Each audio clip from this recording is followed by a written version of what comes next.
Sederek Ngares Rejo. Selamat datang di podcast Karang Taruna Desa Ngares Rejo and welcome to Nyal Podcast. Podcast yang akan membahas apa aja yang ada di Desa Ngares Rejo. Alhamdulillah kita bertemu lagi ya di podcast ketiga, masih bersama saya Fitri, bersama dengan partner saya yang baru, Mas Firman yang akan menemani podcast pada episode kali ini. Oke, nah kali ini kita akan membahas tentang apa, Mas Firman? Nah, begini Mbak Fitri, kemarin kan kita sudah belajar pemerintahan desa secara garis besar dan struktur yang ada di dalamnya nih. Nah, jadi sekarang kita mulai kenalan lebih dalam dengan salah satu perangkat desa Ngares Rejo nih. Wah, siapa ya kira-kira ya? Oke, saudara, di episode kali ini kita akan kupas tuntas tentang salah satu topik yang sering banget dibicarakan masyarakat nih, Mas. Betul. Nah, topiknya adalah keuangan alias dana desa. Nah, keuangan desa itu sumbernya dari mana aja? Sistem pengelolaannya bagaimana? Digunakan apa aja dan masih banyak lagi lainnya. Oke, oleh karena itu sudah kita datangkan di Betul. studio tercinta kita ini. Ini dia bintang tamu kita malam ini. Kita sambut Ibu Biku. Oke, selamat datang Ibu Bikur di studio kita. Selamat datang. Bagaimana kabarnya Ibu Bikur? Alhamdulillah luar biasa. Allahu Akbar. Selamat Iya, iya seneng banget loh. diundang podcast ya. Iya apalah yo. Sangat excited banget. Iya, Iya, enggak emang skalanya dari sananya begini. Oke, kalau begitu bisa kenalan dulu nama lengkapnya, alamat, kemudian jabatannya apa? Boleh. Nama lengkap saya Bikur Matin. Tapi biasanya dipanggil, ada yang manggil Mbak Bikur, ada yang Bu Bikur, Mbak Bike, kadang kayak gitu. Itu nama kerennya sih Mbak Bike gitu ya. Iya. Terus untuk alamatnya di Desa Ngares Rejo tentunya di Dusun Dukuh RT 17 RW 04. Oke, Kemudian jabatannya? untuk jabatannya saat ini saya menjabat sebagai Kaur Keuangan yang dalam hal ini juga sebagai bendahara desa. Oke, biasanya kita Ya. kenal bendahara gitu. Bendahara. Ya, cuman untuk jabatan aslinya itu menyebutnya sebenarnya Kaur Kaur Keuangan. Keuangan. Ya. Oke. Oke.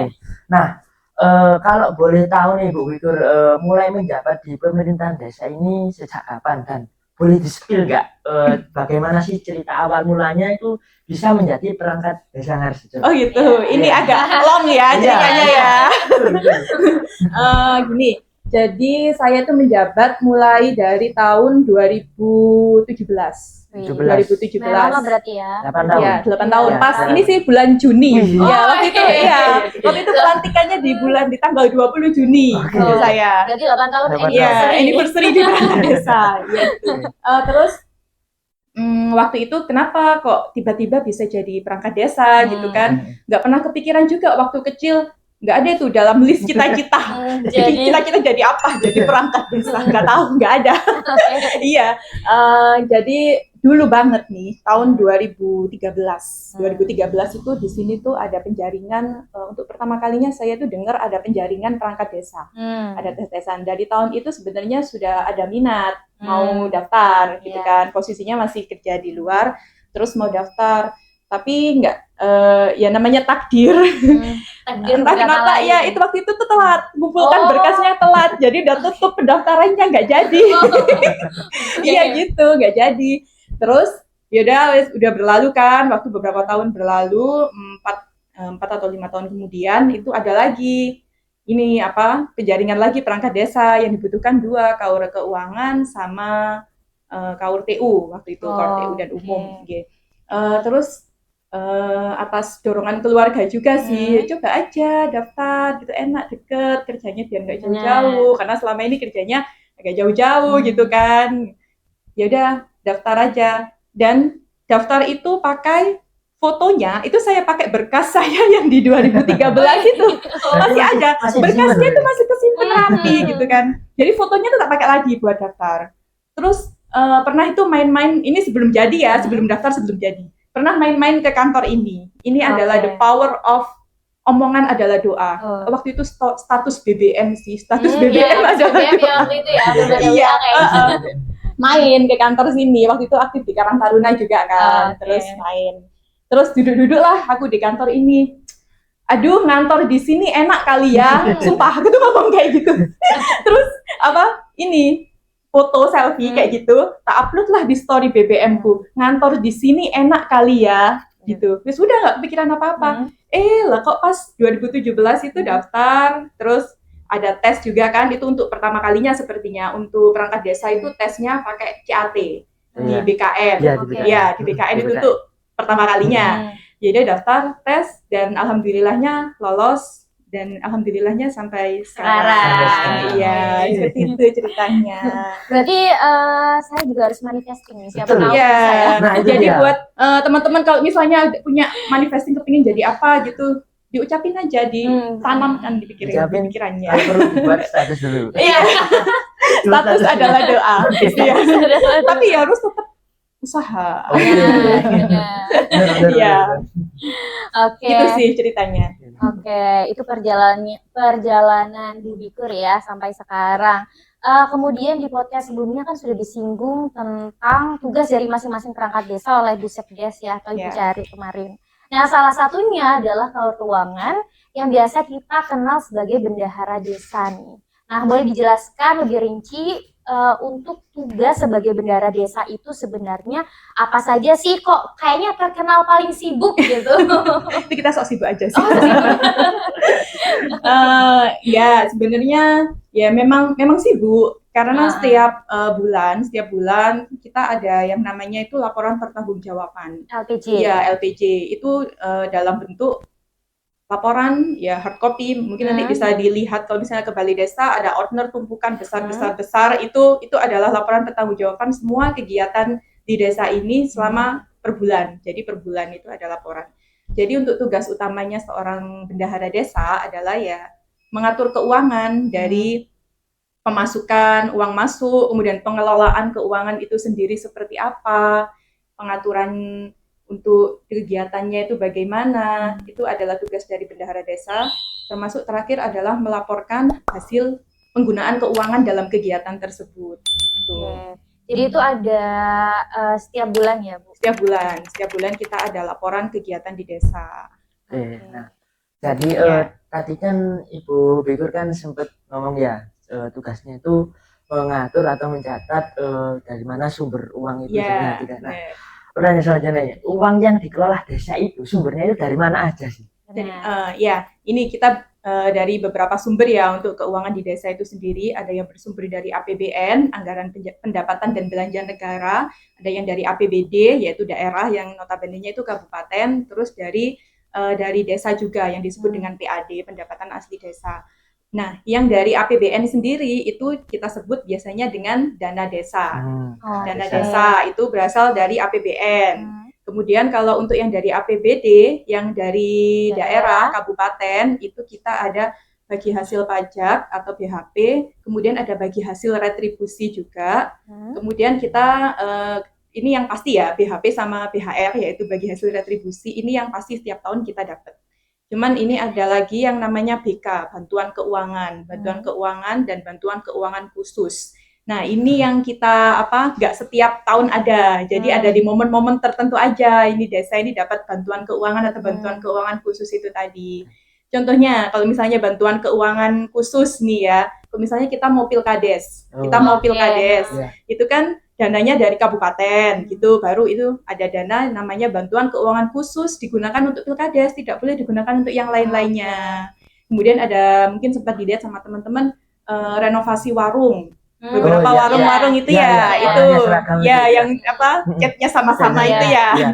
Itu juga bagian dari uang bantuan keuangan khusus. Jadi nggak boleh dipakai lainnya. Itu memang harus dialokasikannya di warung, di renovasi warung gitu. Kemudian yang terakhir ada dari penghasilan asli desa, ya PAD itu sendiri nanti yaitu yang dari desa ini sendiri yang menghasilkan. Mungkin bisa jadi dari hasil lelang TKD, tanah kas desa, itu kan dilelang disewa sama petani-petani, itu hasil sewanya masuk ke desa dalam bentuk PAD.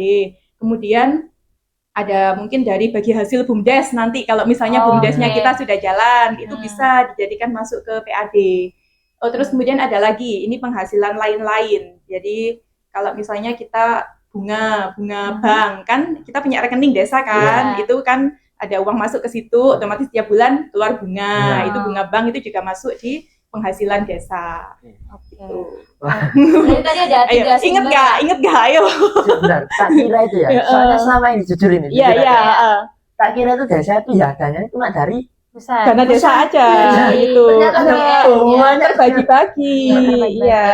Kemudian untuk dana desa sendiri atau dari APBN itu apakah jumlahnya sama setiap desa atau beda-beda? Beda-beda. Oh, beda-beda. Ya, Beda. itu nanti mungkin bisa dilihatnya itu tergantung dari luas wilayah sama jumlah iya. penduduk. Iya, makanya sempet saya itu scroll di sosmed ya, biasanya tuh ada dana desa dari setiap desa-desa di Sukodono. Nah, Ngaresrejo kok paling kecil gitu ya? Iya, Kan termasuk dari luasnya kecil. gitu ya. Desa lain itu mungkin kita dapatnya itu cuma sekitar 800 ya. Iya. Desa lain itu ada yang sampai 1, berapa gitu, ada yang hampir 2 gitu. Tergantung Oke. itu tadi luas Luas wilayah wilayah, sama penduduk. jumlah penduduknya gitu. Oke. Kemudian untuk yang dari daerah sendiri juga Kabupaten beda. juga beda-beda. Oh, beda-beda. Iya, juga dilihat dari Oke. itu kondisi wilayahnya masing-masing. Seperti itu. Oke. Kan nggak adil nanti kalau Iya, benar. misal ini desa A penduduknya 20.000 dan ini Ngares cuma 2.000 Iya. dikasihnya sama, enak banget. Apalagi desa-desa biasanya terpencil kan semakin kecil penduduk gitu ya. Terus Ya. kalau sama rata kayaknya emang nggak fair. Iya, Ya, nggak fair. jadi udah diperhitungkan kok sama pemerintah yang di atas sana. Oke. Berarti untuk memperkaya desa itu harus dibanyakin di PAD-nya. Nah, Betul. itu benar. Iya. Ya, jadi kita yang misalnya itu lebih bebas penggunaannya itu di PAD memang di pendapatan asli desa. Mau dibagi-bagiin Iya. misalnya per rumah 200.000 gitu, kalau dari PAD boleh. Bebas ya, soalnya Ya, dana karena memang sendiri gitu uangnya ya. desa gitu. Tapi kalau yang dana dari APBN, APBD itu nanti banyak aturan-aturannya. Oke. Klek lah istilahnya. Iya. Iya, betul. Oke, pertanyaan selanjutnya nih. Kira-kira kapan dan bagaimana teknis pencairan keuangan desa, baik itu yang bersumber dari pusat ataupun yang bersumber dari kabupaten dan lainnya? Oh gitu. Ya gini, jadi untuk pencairan ini kan, ini ya desa itu kan terkenalnya mungkin dapat dana desa 1M, Iya, 2M gitu. Ber-MM pokoknya. Iya. Oh enak langsung nyekel duit uang 1M gitu, nggak gitu. Berarti Ya. nggak langsung cair. Enggak langsung. Jadi misal total kita dapat APBN yang bersumber dari Iya. APBN dana Iya. desa itu 800 juta gitu ya. Nah, dalam 1 tahun itu pencairannya itu 40%, 60%. Jadi 2 tahap. Dulu sempat 3 tahap, 20, 20, 60 gitu ya. Terus sekarang cuma jadi 2 tahap, jadi langsung 40%, 60%. Biasanya kita yang 40% itu di tribulan pertama, jadi sekitar bulan Maret, sekitar bulan April itu yang 40%. Kemudian yang 60%-nya itu di akhir-akhir tahun, sekitar bulan 9, 10. Nah itu teknisnya bagaimana biar bisa cair? Apakah tiba-tiba desa dikasih ditransfer aja gitu di rekeningnya uangnya? Nggak bisa. Iya, kita harus mengajukan. Jadi istilahnya kita harus pengajuan. Ada persyaratan-persyaratan yang harus dipenuhi biar dana itu bisa cair di rekening kita. Misalnya untuk pencairan dana desa tahap pertama, laporan realisasi penggunaan keuangan tahun sebelumnya harus sudah beres, APBDes harus sudah digedok kayak gitu. Nanti bisa ganti-ganti lagi kayak ini pencairan tahap kedua ada lagi syaratnya, kan lagi kejar Kopdes Merah Putih ini ya. Syaratnya pencairan tahap kedua harus sudah bikin pembentukan koperasi desa Merah Putih gitu. Nanti jadi tergantung, tapi yang jelas pasti selalu ada persyaratan untuk pencairan dana tersebut. Di APBD pun seperti itu. Sama untuk BHP sendiri bagi hasil pajak itu nanti kalau kecepatan bilang ya. Iya, aman. Ya, oke. Masih mendengarkan. Siap. Nah ini tadi untuk yang APBN ya, jadi 2 tahap. Kemudian untuk yang di daerah itu BHP dan BHR ini barengan, bagi hasil pajak dan bagi hasil retribusi ini kita jadi 4 kali pencairan. 4 kali pencairan itu di tribulan 1, tribulan 2, tribulan 3, tribulan 4 gitu. Jadi nggak bisa kalau misalnya kegiatan semau-mau aja minta, pokoknya aku mau kegiatan ini di bulan Februari gitu misalnya. Iya. Februari kita belum ada dana cair. Terus gimana gitu kan? Iya. Ya, nggak bisa. Makanya itu sebisa mungkin kalau membuat kegiatan kita sudah punya RAK ya namanya rencana anggaran kegiatan. Jadi disesuaikan bulan ini untuk kegiatan ini dilaksanakan bulan apa, kira-kira pendanaannya sudah cair atau belum gitu. Kalau yang ada tahap-tahap pencairan itu aja sih. Kalau misalnya untuk PAD kan jadi ya habis lelang itu, lelang 1 tahun ya sudah itu yang langsung dimasukkan. Jadi tetap ada persyaratan-persyaratan yang harus dipenuhi untuk desa bisa mendapatkan dana tersebut. Jadi ada loh misalnya kayak dana desa itu desa A sudah cair, desa B belum, desa C juga belum. Ya bisa jadi ada persyaratan yang belum dipenuhi. Jadi tidak bisa ditransfer seperti itu. Oke. Ya gitu. Itu kayaknya yang jadi salah satu kesibukan ya. Oh iya, makanya kelihatan sibuk gitu ya. Iya, saya tiap ini apa tiap dikejar deadline gitu ya. deadline laporannya udah selesai, biar dananya bisa cair gitu. Nah lanjut nyambung ke pertanyaan berikutnya nih. Apakah ada aturan tertentu dalam penggunaan uang desa apabila dilihat dari sumbernya? Atau bebas saja? Yang penting uangnya sudah masuk ke rekening desa, maka desa berhak menggunakan uang tersebut atau kepentingan desa. Oh gitu. Ini masih nyambung ya, sama statement sama yang tadi ya. Itu ada aturannya masing-masing per sumbernya itu. Jadi mulai dari APBN dulu, yang dari pusat dana desa itu hanya boleh dipergunakan untuk bidang pembangunan dan pemberdayaan. Pembangunan dan pemberdayaan. Jadi pembangunan itu contohnya ya pembangunan fisik ya kayak yang di jalan-jalan, iya gorong-gorong itu, termasuk bidang kesehatan juga itu masuknya di pembangunan. Contohnya apa? Coba yang teman-teman tahu deh bidang kesehatan. Iya, Posyandu. Nah, iya itu boleh pakai dana desa, boleh pakai dana desa yang dari APBN itu. Kemudian untuk bidang itu salah satu contohnya ya, itu untuk pembangunan itu pembangunan fisik, kemudian kesehatan juga. Kemudian untuk bidang pemberdayaan ya sesuai dengan bahasanya pemberdayaan ya berarti untuk memberdayakan masyarakat kita, berarti itu mulai dari petani, bisa jadi petani perempuan kayak kegiatan-kegiatan PKK itu bisa digunakan pakai dana desa. Itu pun nanti ada ini setiap tahun itu ada yang namanya prioritas penggunaan dana desa. Ya jadi apa aja itu? Berganti-ganti tiap tahun. Iya. Kalau untuk tahun 2024 ini prioritas penggunaan dana desa salah satunya untuk ini penyertaan modal BUMDes dalam ketahanan pangan. Iya, ketahanan pangan. Untuk ketahanan pangan. Iya, untuk ketahanan pangan. Itu salah satunya. Nanti bisa deh dicari lebih banyak lagi ya prioritas penggunaan dana desa itu setiap tahun berubah-ubah. Jadi kita sendiri pun enggak bisa seenaknya sendiri. Jadi harus berdasarkan aturan-aturan itu gitu. Itu untuk yang APBN ya, untuk yang dari dana desa. Kemudian untuk yang APBD itu salah satunya ada yang namanya ADD, alokasi dana desa. Tadi nggak saya sebut ya, lupa kayaknya. Jadi BHP, BHR, ya ADD, ada lagi ADD. Sama sih itu dari kabupaten juga sumbernya. Tapi penggunaannya hanya untuk penghasilan tetap kepala desa dan perangkat desa. Jadi untuk gajian, untuk gajian. Ya itu sama untuk tunjangannya BPD. Untuk tunjangannya BPD khusus saja. Jadi dana itu hanya boleh digunakan untuk gajiannya kepala desa, perangkat desa, sama tunjangannya BPD. Itu cair setiap bulan, alhamdulillahnya sekarang. Jadi udah nggak ada ceritanya perangkat desa 3 bulan nggak gajian. Udah nggak ada. Alhamdulillahnya cair setiap bulan. Cuman ya gitu, tanggalnya nggak pasti. Jadi nggak pasti selalu tanggal 1 gitu, kita belum seperti itu, cuman setiap bulan pasti cair.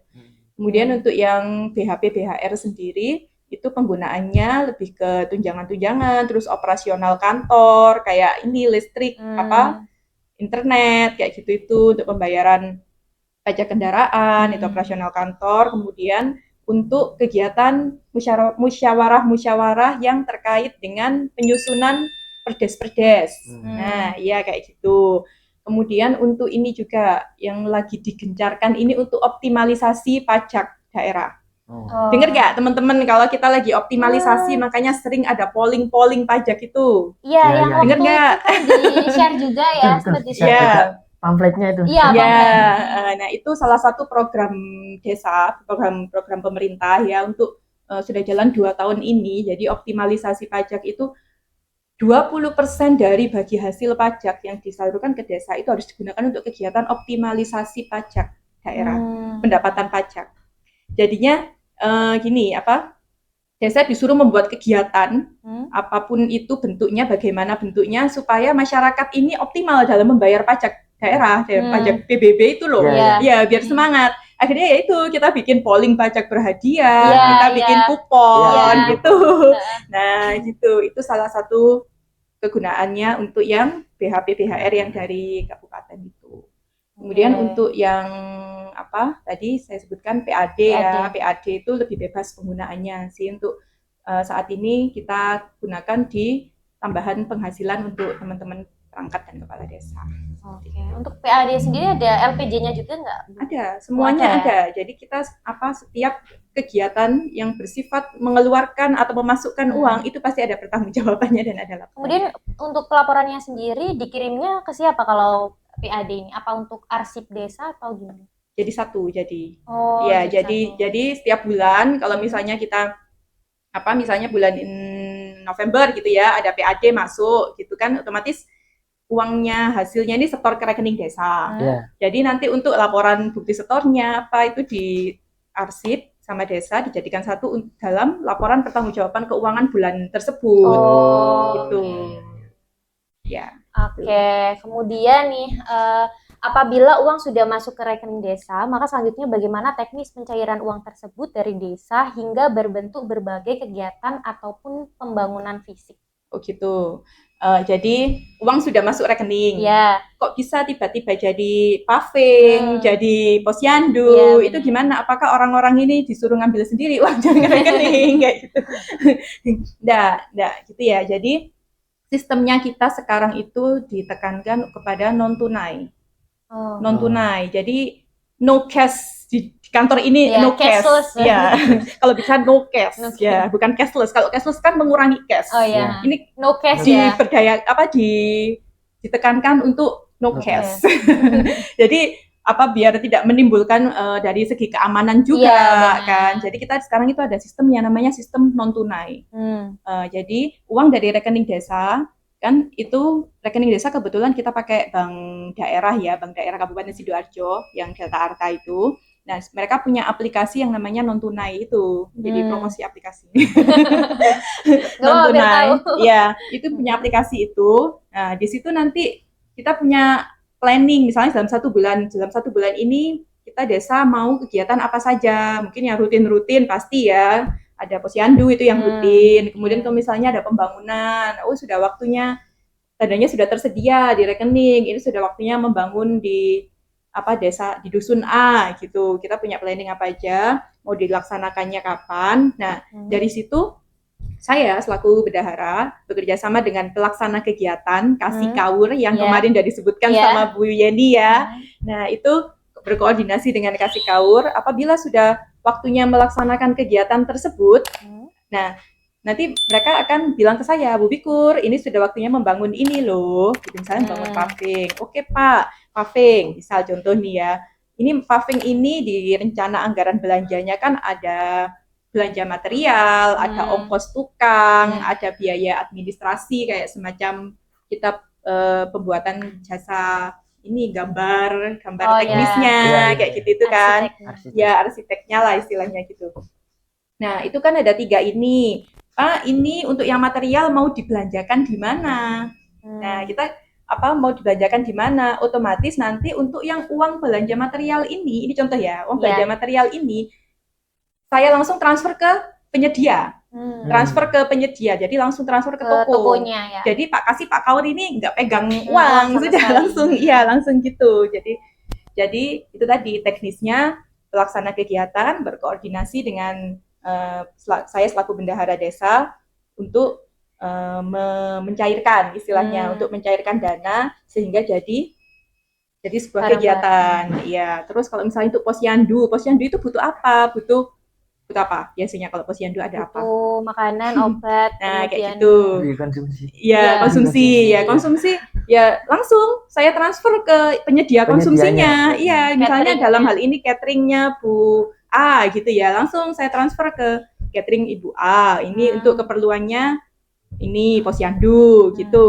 Berarti KAUR dan KASI hanya perantara ya. Perantara istilahnya gitu. Terus Ya. ini untuk mengurus kegiatan berjalannya Oh, iya, kegiatan benar. ini. Kalau untuk masalah keuangannya Berarti langsung ke Langsung. penyedia masing-masing. Oke. Seperti itu. Oke. Terus tetap mereka harus laporan ke saya untuk kegiatan, laporan ke bendahara dan ke kepala desa ya untuk pelaksanaan kegiatannya ini. Misalnya berupa foto, berupa apa? Laporan berita acara dan sebagainya. Nanti mungkin ada pembahasan lebih lanjut. Iya. Boleh diminum dulu ya. Oh iya siap. Boleh diminum dulu.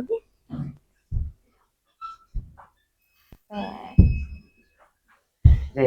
Oke. Ini sepertinya pertanyaannya Kak nyambung dengan yang Tadi. Oh iya siap. Tadi kan sempat menyinggung pelaporan itu. Nah, Ya. boleh digambarkan nggak secara umum bentuk pelaporan penggunaan uang desa saat ini tuh modelnya seperti apa? Nah, pelaporan keuangan desa ya. Iya. Ya. Jadi setiap kegiatan yang dilakukan di desa itu pasti dimintai yang namanya laporan pertanggungjawaban. Iya. Jadi bukan ujuk-ujuk uang keluar kegiatan ada wis biar Iya. beres yang penting ketok apa dibangun ini Iya. pavingnya wis yang penting nggak ada kok itu barangnya dibeli ada nggak bisa tetap harus ada pelaporan gitu kan nggak bisa dianggap selesai kalau pelaporannya belum selesai. Jadi kita sekarang untuk keuangan desa sendiri itu ada yang namanya aplikasi Siskoudes, sistem keuangan desa. Keuangan desa. Sistem keuangan desa itu aplikasi dari pusat. Jadi semua desa di Indonesia harusnya sudah memakai itu sih, sudah memakai Siskoudes ya. Di situ kita setiap bulannya entry, ada uang masuk di entry di situ. Kemudian ada kegiatan, kita bikin SPP, istilahnya surat permintaan pembayaran. Ya, dibikinnya di situ. Nah, SPP ini nanti yang dijadikan dasar untuk transaksi non tunai yang tadi saya itu kan ya. Nah, SPP itu kemudian ada bukti kwitansi juga di situ. Pokoknya ada aplikasi itu secara online. Jadi pihak-pihak di atas kita, jadi pihak kabupaten, jadi pihak pusat itu bisa memantau setiap pergerakan keuangan setiap desa ini bisa memantau lewat aplikasi Siskoudes tersebut. Itu untuk yang berbasis laporan berbasis online. Maksudnya berbasis aplikasi ya. Terus kita tetap untuk mengerjakan fisiknya juga, laporan fisiknya yang kertas tebel-tebel itu tetap.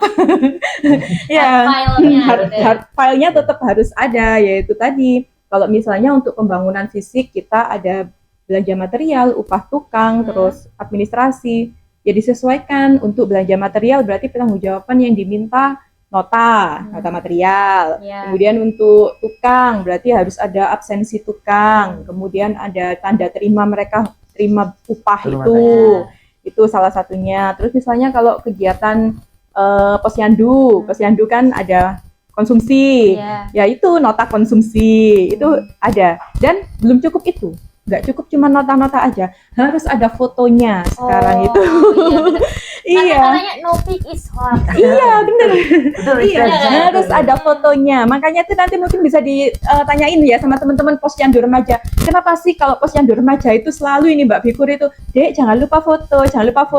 Makanannya difoto ya. Konsumsinya harus difoto. Kalau misalnya ada nota konsumsi tapi nggak ada fotonya itu dianggap hoax. Iya segitunya gitu sekarang itu. Terus sama, jadi bangunan itu juga harus difoto mulai dari 0%. 0% sebelum dibangun seperti apa. Terus progres pembangunan sampai berapa persen itu harus ada fotonya semua. 100%-nya juga harus difoto. Misal ada tukangnya harus kelihatan di foto tukangnya. Nanti dikira pakai jin kan. Jadi walaupun hard file itu harus detail juga ya. Iya, justru lebih detail yang di hard file-nya. Karena ya itu tadi. Ada bukti saat kita pemeriksaan kan kita ada setiap tahun itu monitoring dari atas kita kan inspektorat itu ya. Itu ada monitoring dari inspektorat saat pemeriksaan. Yang dilihat utama adalah di hard file-nya. Jadi dibuka satu-satu. Kalau misalnya perjalanan dinas, misal salah satu perangkat desa berangkat rapat ini, kan rapat otomatis dapat uang perjalanan dinas gitu ya. Itu tetap sebagai bukti pertanggungjawabannya harus membawa stempel, mendapatkan stempel tempat rapat. Jadi misalnya rapatnya di kecamatan, jadi balik harus mereka bawa surat tugas, terus dapat SPPD yang distempel di kecamatan sebagai bukti dia sampai di kecamatan. Iya. Sedetail itu. Iya, terus foto, jangan lupa foto. Kalau nggak foto pas rapat dianggap nggak ikut. Nggak bisa mencairkan untuk uang sakunya seperti itu. Jadi itu untuk meminimalisir penyelewengan Nah, yang benar, iya. Makanya mungkin kenapa sampai segitunya? Ya karena memang ini adalah dana ini harus dipertanggungjawabkan gitu loh. Benar. Iya. Dan nggak sembarangan juga menggunakannya. Iya, penggunaannya nggak boleh sembarangan. Kadang kan masyarakat itu beropininya gini, dana desa sekian ratus juta, tapi mereka biasanya kan mengeluh kadang jalan di kompleksnya itu rusak ya. Tapi ini nggak dibenerin gitu, padahal itu ada. Paling di PLB bendahara ya. Jadi orang-orang keburu sudah dulu ya. Iya. Prosesnya sakit. Ada, iya. Bahkan untuk pembangunan itu sendiri kan juga ada prosesnya gitu. Iya. Maksudnya ada kenapa kok di sini yang dibangun, kenapa sana yang dibangun, itu nanti mungkin sudah dibahas sama Bu Yandi kemarin, terus mungkin akan dibahas lebih lanjut ya. Nanti panjang nanti jadinya. Ya, itu ada prosesnya gitu. Kemudian dana ini juga kelihatannya besar. Kalau digabung global ya, 1M gitu. 1M. Padahal dalam 1M itu termasuk untuk gajian kepala desa dan teman-teman perangkat selama 1 tahun, untuk pembangunan, kemudian untuk kesehatan, untuk PKK, belum lagi kegiatan-kegiatan di desa, ada Karang Taruna, banyak sekali. Jadi udah terbagi-bagi sesuai dengan plotnya masing-masing. Gitu. Benar, jadi sederek jangan sampai salah lagi dan jangan seuzon ya. Karena ini sudah dijelaskan. Iya, sudah dijelaskan. Dan kadang itu masyarakat minim literasi nih Mas Firman ya. Nah ini kan tujuannya ya. Padahal udah ada banner ya biasanya Bu. Ya, banner kita setiap tahun pasang banner. Tapi memang apa ya, nggak semuanya itu senang membaca. Iya, terus mungkin bahasanya juga kan apa bidang pemberdayaan, bidang pemerintahan, ini apa sih? Gitu ya. Ya, padahal kalau pemerintahan yaitu yang mencakup operasional pemerintah desa, tunjangan gaji, itu menyangkutnya di situ. Dan akhirnya kita tercerahkan di sini ya. Aku juga tercerahkan. Iya, sumbernya itu banyak bermacam-macam dan digunakannya itu juga macam-macam menurut kepentingan dan ada aturannya. Jadi nggak boleh uang dana desa dipakai untuk gajinya perangkat, tidak boleh. Ya sudah ada sendiri ya alokasinya. Alasan ya bendahara jadi sibuk. Ternyata sedetail itu laporannya. Ya ini sih aslinya ya sama aja. Yang penting kita tanggung jawab sama apa yang sudah ditugaskan. Oke, mantap. Oke, Bu Bikur tadi kan katanya sudah 8 tahun menjabat nih ya. Kira-kira apakah ada kendala-kendala yang selama ini dialami selama menjabat dan bagaimana cara mengatasi?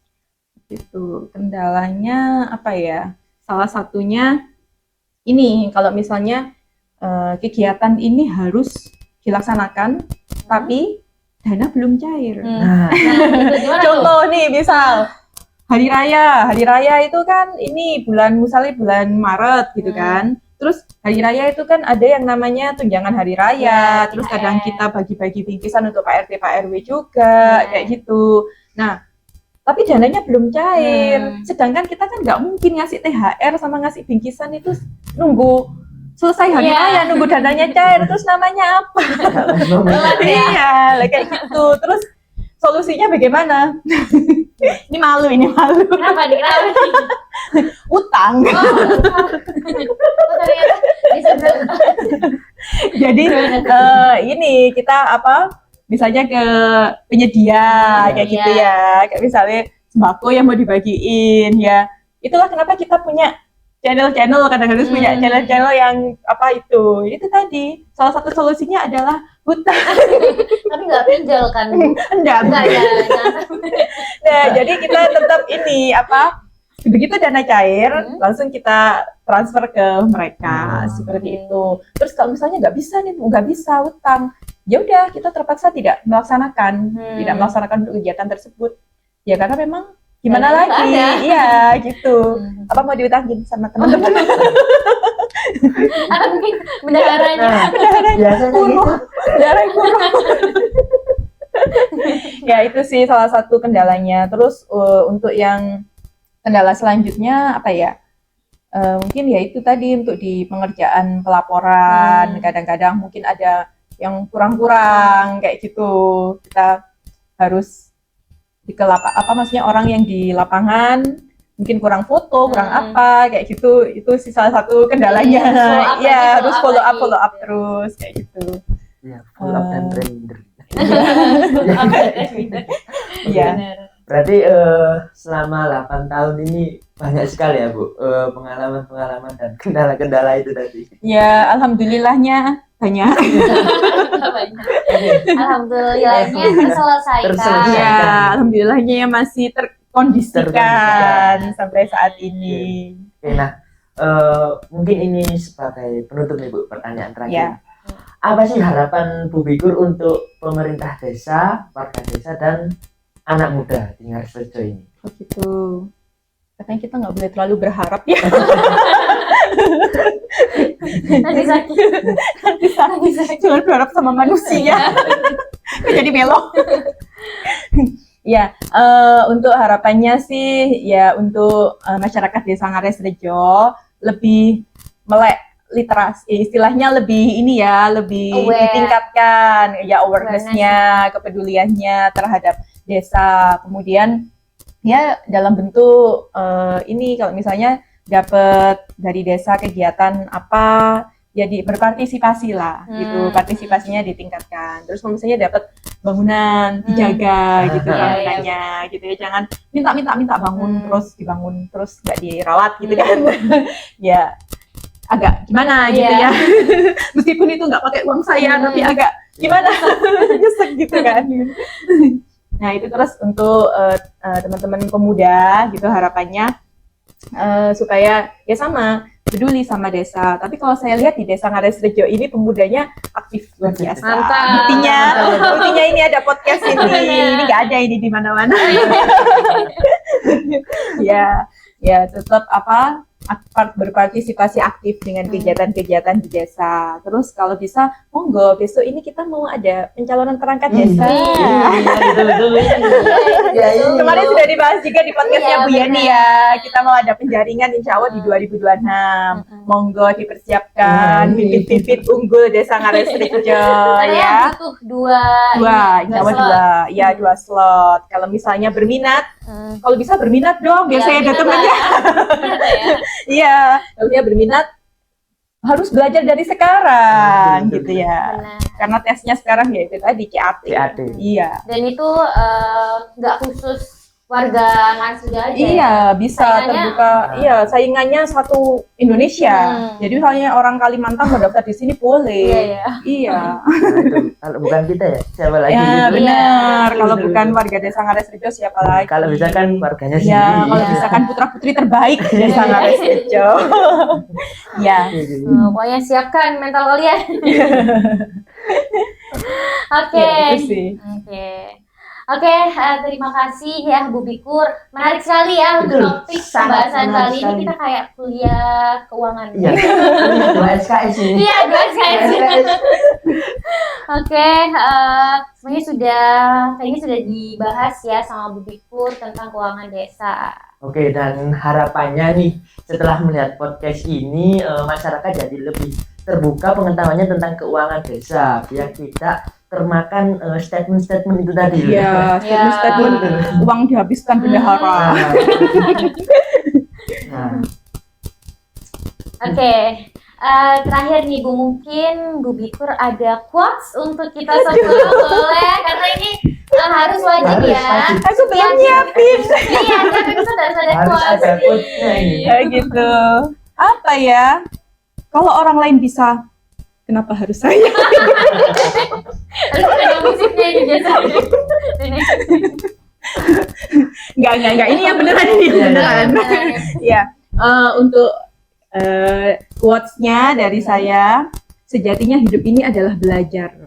Jadi kita belajar terus nih ya, dari kecil sampai mau udah tua, mau udah udah gede, udah besar, kita harus tetap belajar untuk menjadi versi terbaik dari diri kita. Asik, mantap. Oke, terima kasih banyak untuk Bu Fikri yang telah meluangkan waktunya untuk sharing-sharing di podcast episode kali Ya, ini. sama-sama. Oke. Dan itu tadi sekaligus penutup podcast kita di episode kali ini untuk para warga Ngaresrejo. Dan jangan lupa untuk follow akun sosmed kita, subscribe YouTube channel, like, and share ke semua orang biar tahu podcast ini. Dan tidak kalah pentingnya, jangan lupa download aplikasi Bangga Ngaresrejo di Play Store. Dan nantikan podcast episode selanjutnya hanya di Nyal Podcast. Saya Fitri dan saya Firman. see you in the next video. Bye-bye. Bye-bye.